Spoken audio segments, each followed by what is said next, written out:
In this episode, we are going to share a panel discussion that was recorded after the online premiere of The Edge, a film that focuses on the work of Bruce Anderson, and I'll admit I have a personal interest in this one. I'll be joined by the director of the film, James O'Connor, and writer Hugh Blanc from The Art of Storytelling, and of course, Bruce himself. And we get into a very interesting discussion about not just the film itself, which is so relevant now for the environment and mental health, but also the evolution of the project, which was conceived as sort of a video promo for our website, but eventually, through strategic planning, became an award-winning documentary.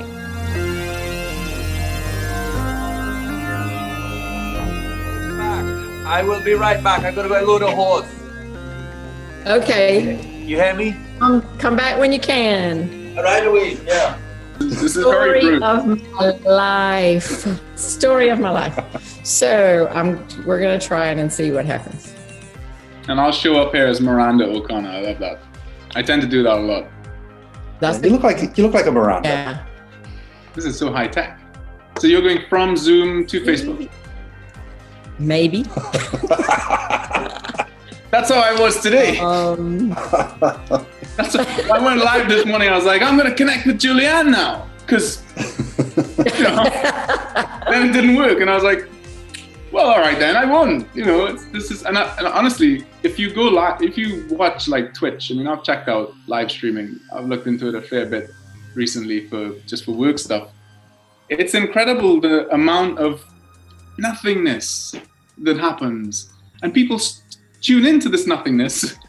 On Twitch, the average stream watch time is like an hour or something. Like it's an hour. Like on Facebook, you're lucky to get 5 seconds, on your video average watch time. But for Twitch, people spend an hour there, and it's people. You see someone fiddling with their camera and stuff just like this. So welcome to. It's a perfect lead in as the now live streaming pops up in the corner.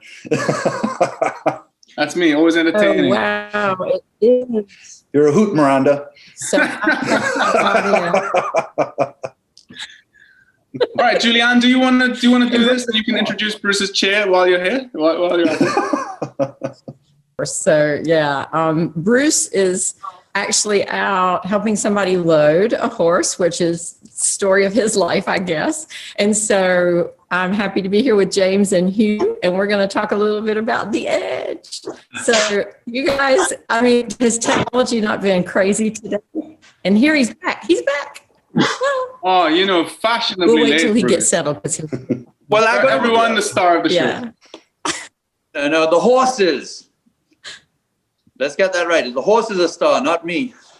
That's very true, Bruce. That's very true. I met Bruce once briefly in Trinidad, working. I was actually now taking a look at The Edge, and The Edge was actually filmed and so on before my time. Just put in perspective, I've worked with AOS as a video editor, so I was just taking a look at it, and Bruce happened to be in the country, and he popped by, and I'm not sure what you're waiting for James to do something. And because we were all waiting, you had a brief chat with us. And in that brief moment, you asked you a little bit about your philosophy.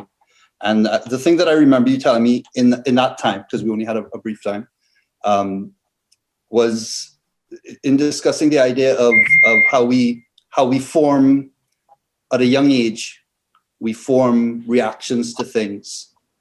And our mind, almost like an energy saver, our mind doesn't necessarily create brand new reactions for every scenario, but rather will reference similar incidents. And sometimes those referenced reactions don't match the current scenario.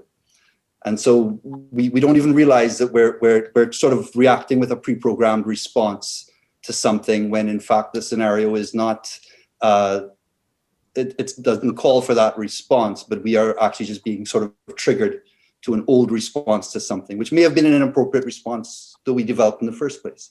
So this was in about probably, I would say, a 15 to 20 minute conversation that I had with Bruce, the one time I met Bruce and the one conversation I had with Bruce. And that's a takeaway that stuck with me. So Wow. You know, just to put in perspective, my viewpoint of Bruce is somebody that you can speak to for a brief time and learn a hell of a lot that you can take away from it. You know, that's the kind of thing you take away that you can hold on to, that type of stuff. So thanks. It was a pleasure. Can I ask you a question? Awesome. Certainly. So here's my question. In sharing that with you, did that information help you any time along your journey from then to now? I think certainly. I'll be honest, I can't necessarily tell you a specific example of, I thought this at that point in time. But I think that it's and I won't say either that I think it wasn't something that I necessarily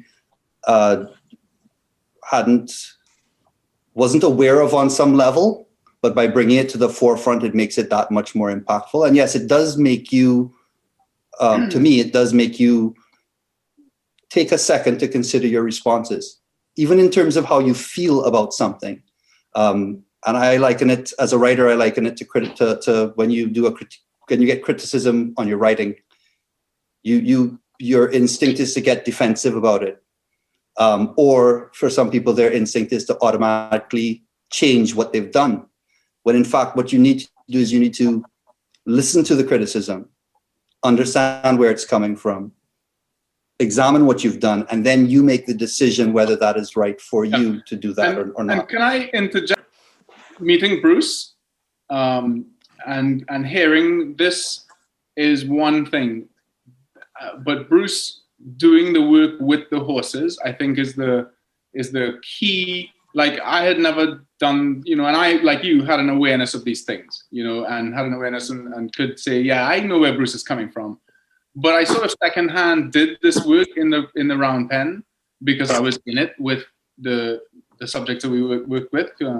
Some amazing. I mean, I've made so many friends on this journey.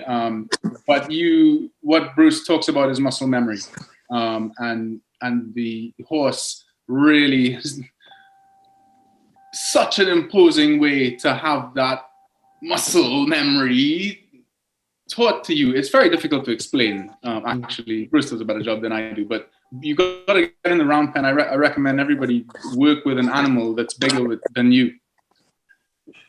What I got that I think came across well in the documentary too is the idea that it's an honest gauge. Mm-hmm. Whereas if you're talking to somebody or you're gauging from somebody and their reaction versus your reaction, that person is bringing their own reactions and their own muscle memories to it. Whereas with the horse, you're getting an honest response that really doesn't care what your political stance is on the particular matter. Yeah. It really doesn't care. It's just going to be dead honest with you. And I think that's something that, to me, it comes out in the documentary that I thought captured nicely as well. Sure.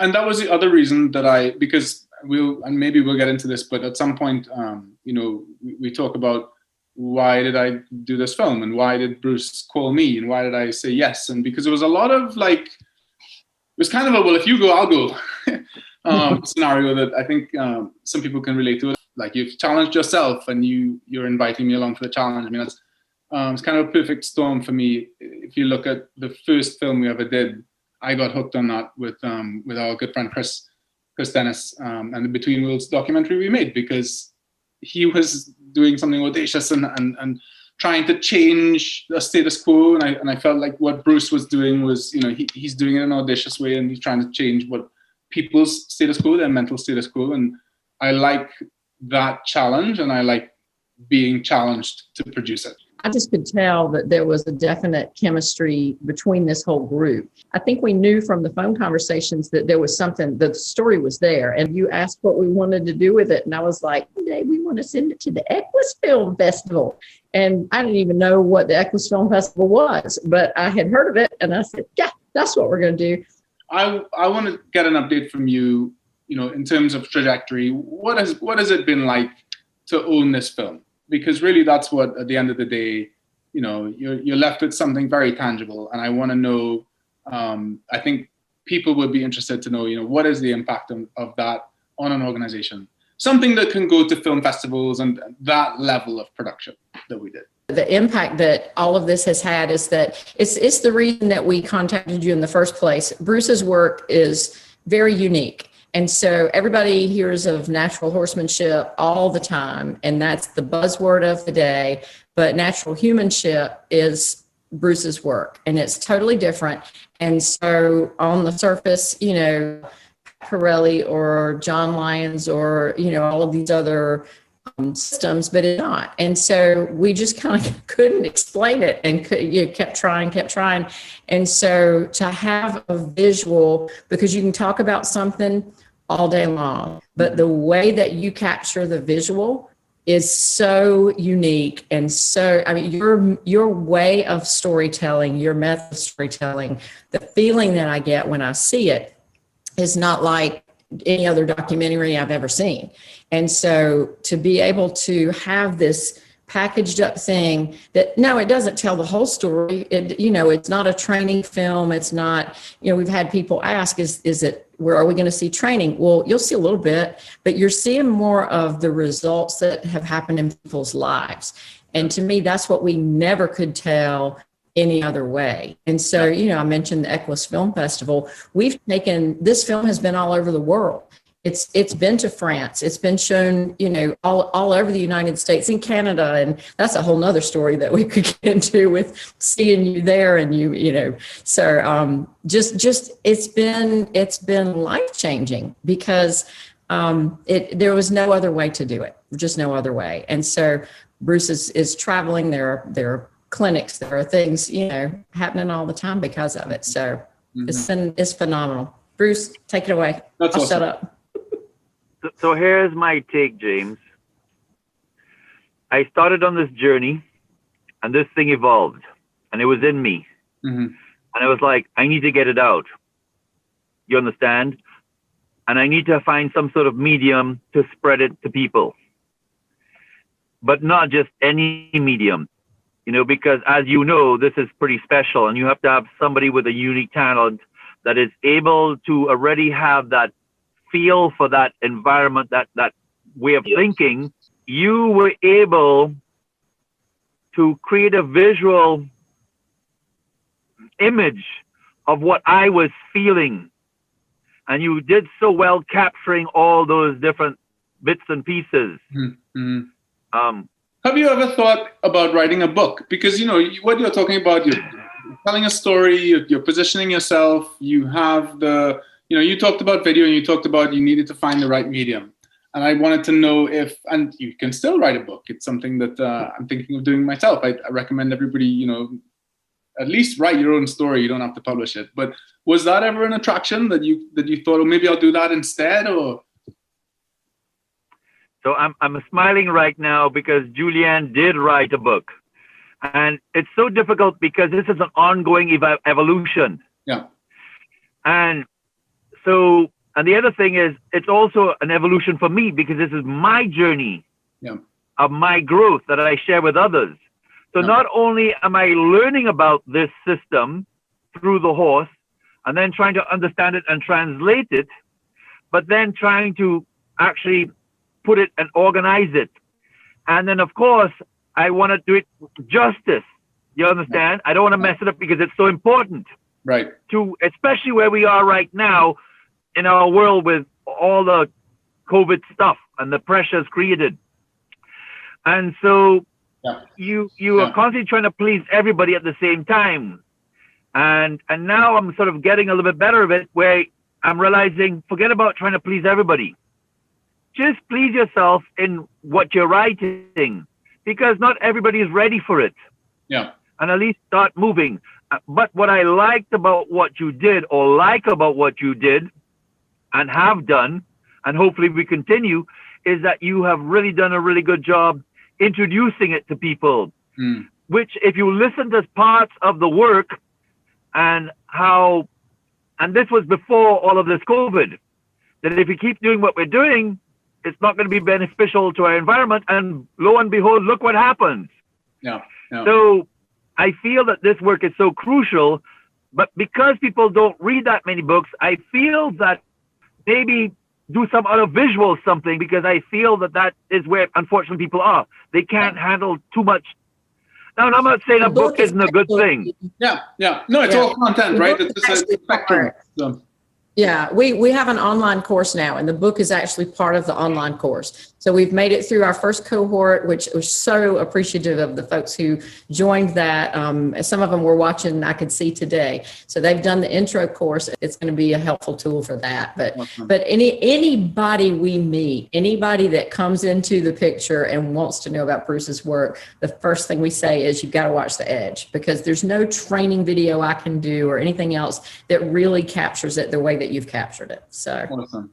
I've learned a lot from you. You motivated me and inspired me in the beginning. And so I used to dabble with little stuff before, and then you just made me love film. That's right. Anyone who's listening, Julianne is now, we do this. I do this with all my clients. I love to teach, and I love to make sure that you guys at the end of the day could take your own project and go, all right, I'm just going to make part 2. Let's go, Do you feel that the work that you did on The Edge is even more applicable now with everything going on with COVID than ever before? Yeah. You remember that scene when I looked at it and you asked me, and I was talking about you could either come and work with us or you could deal with Mother Nature. And remember that scene where I was like, yeah, and good luck with that? Yeah. Is that happening now? Yeah, exactly. So, and the thing is, but that's what you put together. Do you understand? Yeah. You tailored that to sort of share, for lack of better word, the warning. You understand? Right. And look where we are. What's frustrating about where we are with the pandemic is that I think people look at this, and I know because I grew up in the tropics, in the forest, and an abundance of wildlife all around. But people don't do that these days. This project was all about domestication, right? To bring the language from the film back. And I worry that the pandemic makes people who are very domesticated fear nature even more, because we don't need to fear nature. We need to stop destroying it and interacting with it on a destructive level. So would it not be fair to say, you said that if you look at Nunki and what happened to Nunki, it's a metaphor of what's going on in the world right now. Exactly. Which has been shown through COVID. Yep. But if you look at the work that you did on The Edge, it's giving people a heads up that we need to stop what we're doing, or else we're going to go over the edge. And we're starting to go over the edge. So therefore, if you think about it, the pandemic is kind of like like Nunki. Is Mimi going to be leading a team of researchers going back in time to recover human DNA to bring us back because we went extinct over some crap like this? Golly. Yeah, down to Terry Gilliam, right? You're talking about 12 Monkeys stuff? Yeah. Wow. And hopefully, like COVID, like Nunki, this would be sort of like a heads up. Come on, people. How much pressure do we have to put on ourselves to change what we're doing and break that cycle? Which is what you sort of captured in the film, which is what I talk about trying to... Yeah. Okay, I'm done. All right. I'm sitting here. It's been a long 3 days. I'm the director. Cut. I'll call it. The plan for the new version will be housed on YouTube. Is that right? Yes. This is an independent release, and that's something that I wanted to talk about. Because the shelf life of these things, and the usefulness of them forever, and then you can release the version that you want whenever you want in whatever platform you want. How can we slice this up so that you're just dealing with one issue at a time, rather than a whole story that's segues from one to the next? Just take one issue and do that 30-second bit, and then what would you write to accompany it? So now it's really about content strategy, and saying like, look, if we had a LinkedIn platform, we would just want to talk about this one issue today. That would be our article, and this is our 30-second video to go along with it. Same with the training materials. So stuff like that is shelf life, ownership of the film, releasing it independently, doing whatever you want with it, taking it down when it's not relevant anymore. Well, we can't tell you enough how much we appreciate what you've done and everything that's come along with it. I'm Absolutely. not kidding. It's life changing. It really has been. So yeah. Well, I appreciate that. That's why I'm here, and it's life changing for me too. I'm lucky because I get to do this more than once. I get to do this with every project it becomes. I mean, look, we just did a farming video. I was going to say, the good thing to me is to see how much they appreciate you in Canada, because I'm not kidding when I say award after award, and Right. you know, you're in this community that they're loving what you're doing. And so whether it's a farm or a hospital or whatever you're telling, whatever story you're telling, I mean, you're making a difference. And so that's important, I think.